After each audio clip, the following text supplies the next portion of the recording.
Welcome to ILN's Sustaining Success series, where we help individuals achieve success in their life by showcasing people who have been there, done that, and would like to share advice on how to be successful.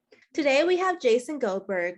Hi, Jason. Can you give us a brief explanation about yourself and what you do? Sure. So thanks for having me here. My name is Jason Goldberg, as you said. I work primarily with people in entertainment and also people who are CEOs or leaders in small businesses, and essentially work on three things: how to shift their identity so they can really see what possibilities are available to them. I help them to understand how to navigate their thinking more, because as long as you're alive, you're going to have thinking. And so knowing how to navigate it is really powerful. So you can experience more joy, more peace, less suffering, less stress.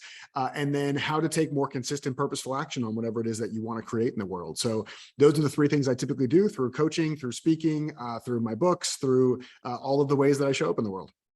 Oh, those are definitely some interesting concepts. You say speaking and coaching and things like that. I noticed you have a podcast, you have a book. Tell us some things about that. Sure. Yeah. The book is called Prison Break, and it's all about the, kind of breaking out of the prison of the mind. Although it's a self-imposed prison of the mind, doesn't actually exist, but it feels very real. It's a mirage, but it's a very convincing mirage. And so the book is about blending kind of my signature mix of humor and comedy with personal growth. So it doesn't have to be such a serious endeavor. And that's kind of the underlying foundation of everything that I do and everything I teach and coach around, is how do we lighten up so we can level up? And so Prison Break is one example of how you can lighten up to level up, or tons of examples, I guess I should say, in that book. And then my podcast is called The Jason Goldberg is Ruining Podcasting Podcast. And it's all about, again, it's the entire thing is like, how can we lighten up and extracting stories of people who have done that in their lives to help us do the same. So originally, what inspired you to become a mental performance coach? Have you ever needed a mental health coach yourself? Yeah, I mean, I've needed and continue to need. It's it's a part of the human condition to need to learn how to be human, or at least to be more effective at the experience of being human. And so I was inspired to get into it because of my experience of being coached and having that transformation experience in my own life. So for me, I was raised by a single mother, only child. My dad left my mom when she was pregnant. He wanted her to have an abortion and she said no. And so he left. And so it was always just me and mom. And so from a very young age, I had to take on kind of the fatherly, the male role model in the house, in helping mom run the household. And she always dealt with a lot of stress and anxiety and depression. And so as a young kid, I was kind of exposed to that and kind of seeing what that looks like. And so that became something, just like if you're raised in a house that speaks French, you typically speak French when you're out in the world. You're not stupid because you don't speak Spanish. You just weren't really exposed to it. It's foreign to you. And the same thing happened with me. I was exposed to stress, anxiety, depression, and that became my language and my way of responding to the world. And so from a very young age and into my 20s and into my 30s even, or the late 20s, early 30s, I still was in this place of trying to understand where real happiness comes from, where suffering comes from. Is it true that the circumstances of my life are what dictate my happiness or my sadness, like they did for the first 30 years?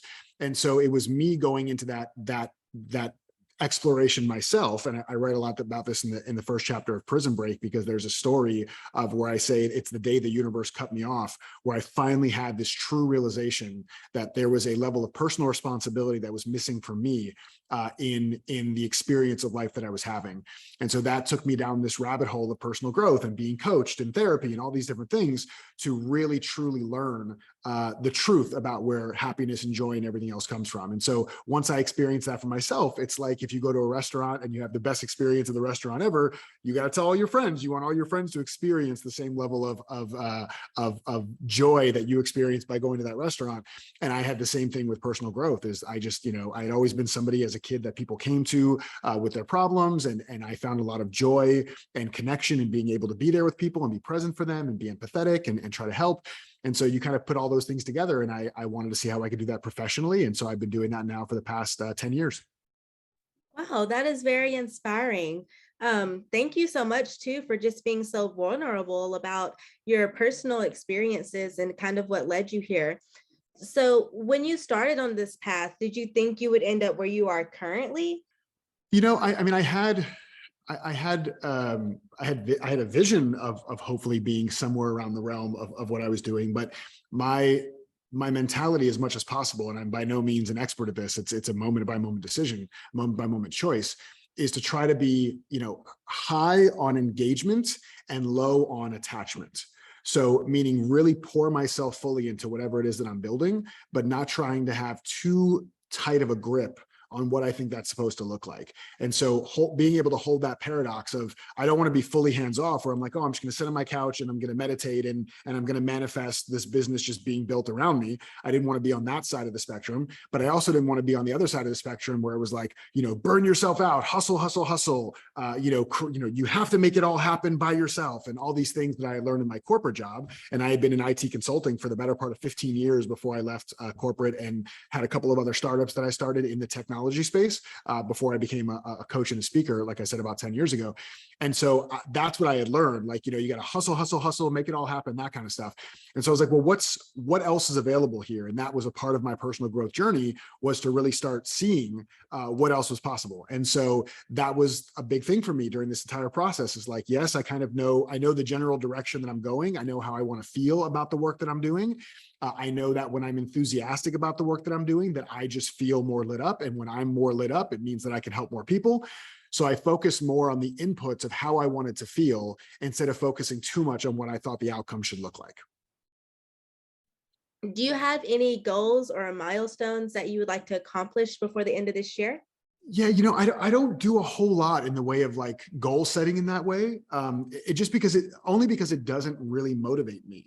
And so if you're the type of person that having a very clear goal for the end of the year is something that motivates you, then I think that's great. I think for me, I'm more into the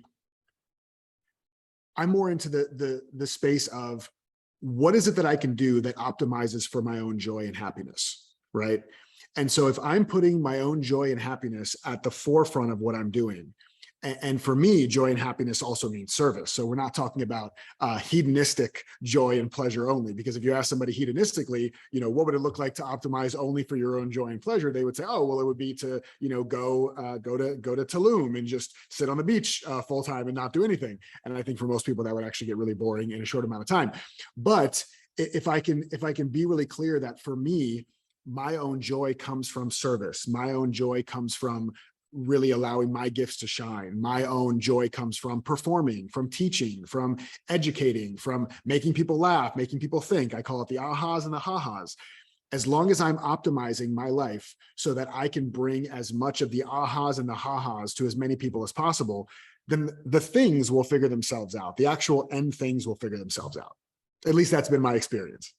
What are some things maybe that motivate you daily to kind of help you keep this mind state of fulfilling this joy and commitment and happiness that you want to have? What are some of the steps that get you there? So a few things for me. I have some kind of non-negotiables that are a part of my morning routine. So, obviously I get up, I'm usually up around 6 a.m. I'll do 20 to 30 minutes of meditation, and then 20 to 30 minutes of reading or of some sort. It may not be reading, maybe it's consuming, conscious consumption, whether it's a YouTube video or it's a book or it's whatever it is. So having those kinds of things, making sure nutrition wise and supplement wise, I'm good. So I go to the gym after I finish the reading. I do my green juice, I do my smoothie, I do my supplements, all those things. But those are kind of the physiological and also spiritual kind of mental tactics that I use. But there's a higher level to this. There's a meta, if you will, that kind of underlies all this. And it's my one-line business plan, which is also my one-line life plan. And my one-line business/life plan is to leave everybody I meet with at least 5% more joy than when I found them. Right. That is what I believe is part of my dharma on this planet while I'm here in this blip of time that I exist, is to try to increase people's joy and decrease people's suffering as much as possible. I always say 5% because 5% feels doable. It feels like I can actually be successful. If I put the number too high, then it becomes pressure filled, and the quest for joy should not be pressure filled. And so the reason I mentioned this one-line business plan, life plan, is that me being in integrity to that, right? Me being in integrity to this one life business plan, that's the number one motivator I have. Because I have this exercise that I use in the beginning. And for anybody listening to this now who may feel like you're not feeling as motivated, or you're not taking as much consistent, intentional, purposeful action as you say you want to, or as you think you should be, to build whatever it is you want to build, this is where I really advise people to take on a way to gamify this for yourself. And the way that I gamified it for myself in the beginning, I was getting started with coaching and I realized that I was taking some action, but I would take like some really intense action, but then I'd get tired and then I'd stop taking action for a while. And there was no real consistency. And I was beating myself up and I'm like, oh, if you really wanted this, you would get to work, and all these things that were not helpful, right? If beating yourself up was going to work, it would have worked by now. And so I came up with this idea. And the idea was, listen, I'm somebody who says, my entire purpose of being on this planet is to try to leave people with more joy and less suffering. What if I just signed paperwork to get paid $1 million to be the star of a reality show? And this reality show is a reality show that the reason I was picked is because the producers of this reality show said, we want to find somebody who's really, truly committed to making a real impact, a real difference in this world. And we're going to follow them around. We're going to be there as soon as they wake up in the morning, and we're not going to leave them. And we're going to have cameras in their face until they go to bed at night. When I had this thought experiment that I made up in my head, that every morning a camera crew was going to be showing up at my house at 6 a.m. to follow me throughout the entire day, I said to myself, what would I be doing when they're following me, so that the people that are creating the show and also the people watching at home would be able to see, oh, this guy is truly on purpose. This guy means what he says. This guy is embodied. This guy is in integrity with the thing he says he's trying to create. And so I've created this game for myself where every day I pretended that there was going to be a camera crew showing up at my house, and then I would act the way I would act all day as if the camera crew was there. Now, that doesn't mean you're going to have an off day. And so if there were a day where the camera crew came to my house and I was tired or my mental state was low or whatever else, I would want them to document that too. But I would want them to document them showing me doing the work to navigate that, not just distracting or going and partying or ignoring what's going on in my life or beating myself up or any of those things. So it doesn't mean you don't get to have an off day if you commit to this, but it means that it's all a part of you being in integrity to whatever it is you actually want to create in this world. Thinking about people who may be listening, I noticed that you do have a larger following on social media. Your Instagram content is amazing. What made you start that? Well, it's funny because when I first got into coaching, I've always been somebody where I never liked networking events. I really didn't like networking events. And I also thought I didn't like sales. Like those are two things I really didn't like: sales and networking. And what I realized was that I didn't actually dislike networking or sales. I disliked what felt like rushing relationships, right? It felt like when I would go to networking events, I'd have to go talk to people, and then you're shoving business cards in each other's faces, and nobody's really connecting. And everybody's telling me, listen, if you want to be successful in coaching, it's a numbers game. You got to call as many people as possible. If you got a cold call, you should cold call. You should go to every networking event possible. And I noticed that for me, I tried it and it didn't feel good to me, right? There's a difference between, a lot of people will say, I can't do that thing because it's out of alignment for me. And my question will always be, have you tested it? And the majority of the people say no. Well, then you don't know that it's out of alignment. It could just be foreign. And so before I say something's out of alignment, I will say it's foreign, and then I'll go test it. And then I'll say, okay, is it really just that I'm unpracticed on this and I just need to practice? Or does it really feel like in my soul and in my body that it's out of alignment? And so I tested, and doing kind of the cold calling and the reaching out on the phone and the going to networking events, I tried it and it just didn't feel in alignment for me. And so the question became, okay, so if I don't like this surface level stuff, I don't like rushing relationships, I want to really provide value, I don't like cold calling and reaching out and doing all these things, I want people to come to me. So I started asking myself, well, what is the way that I could have people come to me, which would lead to a meaningful conversation? And so I started evaluating all these different things. And this is back maybe, 2012 that I was really getting on social media for the first time. So, 11 years ago, 10 years ago now. And what I realized is that if I felt very in alignment with writing out my thoughts, I felt very in alignment with sharing myself on video, I felt really in alignment sending people voice messages on Facebook Messenger and connecting with them that way. And so what I realized for me was that leaning into that, which for me felt in alignment, was the best way for me to actually connect with the people that I wanted to help the most. And so that's why I went all in on content. I'm still all in on content 10 years later. And I think it's a beautiful way to build relationships with people that you otherwise wouldn't get a chance to meet. So what is one piece of advice that you would give others that maybe you have learned during your journey towards helping other people, or anything that has kept you on the right track to become successful? I think one of the big things is to really understand that life is not nearly as binary and business is not nearly as binary as we'd like it to be. Being alive is binary. You're either alive or you're dead. But living life is not binary. It's not either right or wrong, on or off, good or bad. It doesn't have that binary feel to it. And so the way that shows up for a lot of us is that when we have an idea for something, or we want to try something new, or we want to go down a new path, or we want to put something new into the world that we've never done before, and there's a lot of uncertainty about whether it'll be successful, how it'll be received, all these things we're trying to intellectualize and figure out beforehand, which is impossible to do. And so one of the things that I work with a lot of my clients on is to adopt this notion of what I call, it's not your only line in the play. And what I mean by that is, imagine that you've been cast into a Broadway play, Broadway musical, and you have one line in this play. And when you come out and deliver this line, if you nail it, the entire play takes off, everybody's career just completely goes through the roof. You become a major megastar, and your life just turns out exactly the way you want it. But if you flub this line, it ruins the show, it ruins the career of everybody else that's on the cast and the crew, and it ruins your own career as well, all because of this one line. Imagine you are standing off stage right, getting ready to come on stage to deliver this one line that has the power to make or break your entire life or career. How do you think you feel before you come on stage to deliver that line? Well, most people would say afraid, anxious, constricted, contracted, just all these things start flowing through your head. Well, take the flip side of this. What if instead of you having this one line in the play, you were actually the star of the play, and you have dialogue on every single page of the play?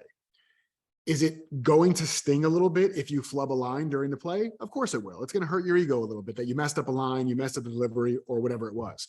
But you know that you have another line of dialogue 3 seconds later, and you're going to do this exact play 2 times a day, 4 days a week for the next 7 weeks. If you really approached it that way, then you wouldn't care that you flubbed that one line. Nobody's going to care that you flubbed that one line. Nobody's going to remember that you flubbed that one line in the grand scheme of what you're doing.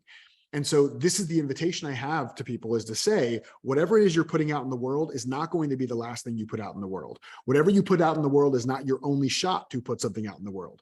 And so if we can understand that when you put something in the world, it's not your only line in the play, you have as many chances as you want to build and recreate other things, it makes it so much easier.